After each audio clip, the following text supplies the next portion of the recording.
Hi, my name is Dr. John Kelly, and I am a professor of addiction medicine at the Department of Psychiatry at Harvard Medical School.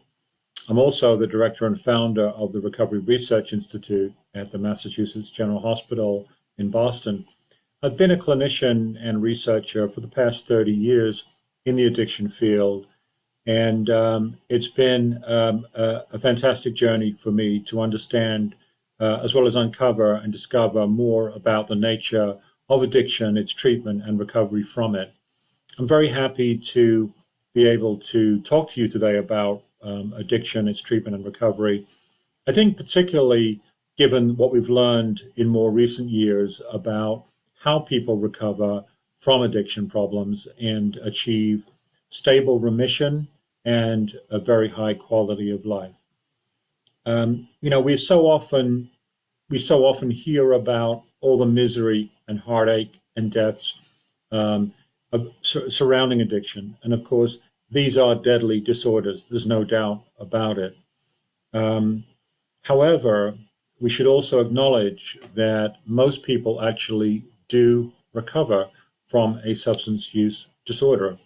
Um, at the severe end of the substance use disorder spectrum, uh, we often refer to people as being addicted. These are people who show impaired control over the ability to regulate the impulse to use alcohol or another drug despite harmful consequences. And we call this addiction. And that's at the more severe end of the substance use disorder spectrum, as I mentioned. Um, we do know from the latest large scale epidemiological surveys and studies that have been done in the United States that roughly 75%, the majority of people who meet criteria for a substance use disorder, will achieve sustained remission and recovery. So that's the good news. It can be challenging, of course, to get there. And if you yourself have suffered from addiction, you know what it's like in the journey into recovery. It's a bumpy road, and it can be a frustrating and a scary one. Also, for family members, loved ones, friends, it's a very scary one for them also to witness and see a loved one who is experiencing these very difficult situations, oftentimes punctuated by accidents and injuries and overdoses and all kinds of things that can happen to people as they traverse the road of addiction and into recovery. Um, there's some good things I think that we've learned about recovery. We do know that, as I mentioned, in the most severe clinical cases, those who are addicted to a substance, whether that's alcohol or opioids, amphetamines, methamphetamines, cocaine, or marijuana, um, it can take a long time to get into remission. We know from many studies, for example, that after people start to seek help for a drug or alcohol problem, it can take, in these severe cases, 4 or 5 treatments and several years for them to achieve that 1 year of full sustained remission. That's 12 months without any symptoms of addiction. You could call it sobriety or abstinence. But it takes about 6 to 8 years to achieve that first year of full sustained remission. However, the vast majority of those days in those years of change are abstinent days. So typically, what happens is after someone starts to seek help, on average, people may get a few months of abstinence and recovery under their belt before they might have a relapse. And on the next occasion, get maybe 6 months under their belt before another relapse occurs. And on the next occasion, maybe 10 months. But it takes about 6 or 7 or 8 years on average for people to achieve that 1 year of recovery, the first year of full sustained remission. But most of those days after people start seeking help are days of recovery and abstinence. So that's the good news.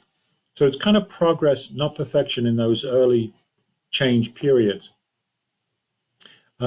We do know that that period can be accelerated depending on what you do. Those are averages, of course. So depending on what you do, if you get more treatment, if you're involved in mutual help groups, if you access medications, if you utilize all the resources at your disposal, have family support, have friends who support you, have recovery-specific people in your network, you're more likely to be able to achieve that sooner. It doesn't mean, therefore, that just because on average it takes a number of years and treatment attempts before people actually resolve a drug or alcohol problem, that everybody needs to follow that course. Of course, many people are getting into recovery right away. In fact, we know from our national recovery study that roughly, on average, it took people with a variety of substance use problems to get into recovery, to resolve those problems, just an average of 2 to 3 times, 2 to 3 serious recovery attempts before they were able to resolve their problem. So that's quite hopeful. On the more severe end of the spectrum, it went up. So people who had more severe problems, addiction problems, and more turmoil in their life, it took a bit more. It took more like 3 or 4 serious recovery attempts on average. But again, not an endless number of recovery attempts, serious recovery attempts.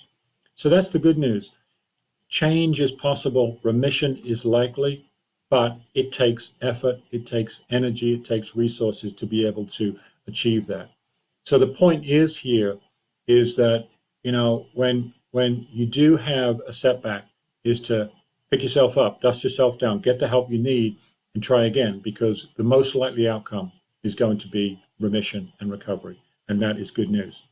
I can also tell you that what looks good is recovery. We know that from our national recovery study and other studies that have been done, is that when people get into recovery, their life dramatically improves, particularly in those early years. It can feel from day to day, particularly early on in recovery, that things are just too tough, that it's just really difficult to be able to withstand the feelings that one experiences, physiological feelings, as well as the psychological angst, looking forwards and looking at all that one has to make up in terms of one's life, looking backwards and looking at the wreckage of the past and saying, look at all that I've got to clear up. And those two thoughts can be daunting. But again, this passes. People get into action and they start to make up the things that they need to make up and clear up the things that they need to clear up. And people do get and stay and resolve these issues. Of course, this is what we see. And the more that people can surround and interact with other people who have already experienced recovery, the more likely you are to be able to find your own pathway in recovery and be able to maintain that hope that things are going to get better. We know from our national recovery study that early on in those early years, people's quality of life, their self-esteem, their functioning, their happiness, all of these things go up and psychological distress goes down dramatically in those early years. What we also see is dramatic improvements year over year as people progress in their recovery. They feel better every single year in terms of their happiness, self-esteem, quality of life, functioning. All of these things improve and psychological distress goes down year after year in recovery. That's the good news. So it's a matter of hanging in there and keeping with it, getting the support one needs. And, today, of course, we have a number of fantastic free recovery support services in the communities in which people live, including mutual help groups like AA, NA, Smart Recovery, LifeRing, Women for Sobriety. There are a number of different brands and flavors of these mutual support. Again, these are peers with lived experience of addiction and recovery from it. So more exposure to people with that lived experience can provide people with role models. You can actually visibly see and hear from all the different pathways that people have followed into successful remission and recovery and improvements in self-esteem, happiness, quality of life, and functioning. So I think there's much to be celebrated, much to be recognized in terms of the trajectories, even though, of course, this is very difficult. It's a very difficult endeavor and a difficult process. But I think the key is to don't give up. Keep trying, access help, ask for help, use the resources available.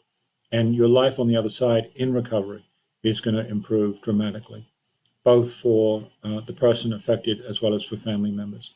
So I want to thank you for paying attention and listening. Reach out to us at recoveryanswers.org if you have questions about anything I've said. Thank you.